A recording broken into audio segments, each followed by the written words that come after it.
Salut à tous et bienvenue pour une vidéo consacrée aux divisions de l'IPSC. On parle souvent de prod, d'open, de standard sur la chaîne, donc on va clarifier. Ça vous permettra peut-être de choisir une arme pour une future pratique du TSV. Avant tout, le règlement en 2023, c'est ici. Tout est dedans. Pour chaque division, il y a une règle que vous trouverez aux pages 54 à 61. On va essayer de structurer simplement. L'open.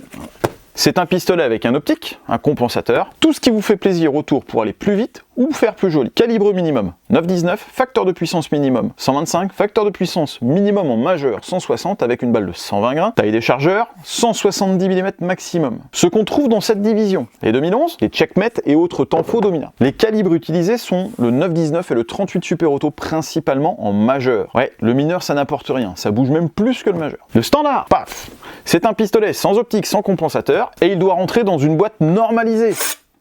Ça vous laisse la place pour mettre des usinages sur la culasse, des repose-pouces, tous les accessoires que vous voulez, tant que ça rentre dans la boîte. Le calibre minimum, le 9,19, facteur de puissance minimum 125, facteur de puissance minimum en majeur 170, avec une balle de 10 mm. Ce qu'on trouve dans cette division, évidemment des 2011, encore, les TS, TSO, TS2, les temps faux limited custom, évidemment, tant que la règle est respectée, ça passe. Donc un Glock 43, ça passe, oui, mais c'est une connerie. La question de tirer en 9 mm mineur ou en 40 majeur se pose souvent. Ma réponse elle est simple. Si vous cherchez la performance, prenez un 40 Smith & Wesson. Si vous voulez vous faire plaisir à moindre budget, c'est un 9 par 1. Le 40 c'est 30% plus cher. Vous gagnerez 7% de points. Voilà, c'est à peu près ça. Classique, paf.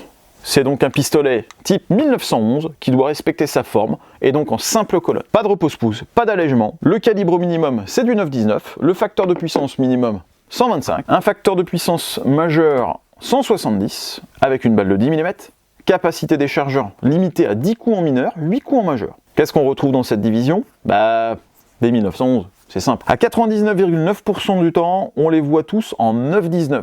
Pour une simple raison, le coût. Ah oui, ça coûte quand même beaucoup moins cher de tirer en 9,19. Mais surtout, la capacité, 10 coups par rapport à 8, sur des stages de TSV, c'est énorme. Point commun aux 3 divisions que je viens de citer. Le départ, on est libre, on fait ce qu'on veut. Si vous voulez avoir 500 grammes sur la détente, libre à vous. Enfin, prod et prod optique. Ce sont des armes qui font partie de la liste. Calibre minimum 9,19, facteur de puissance minimum 125 et pas de majeur. Tout le monde en mineur. Canon maximum de 5 pouces, 15 cartouches dans les chargeurs maximum.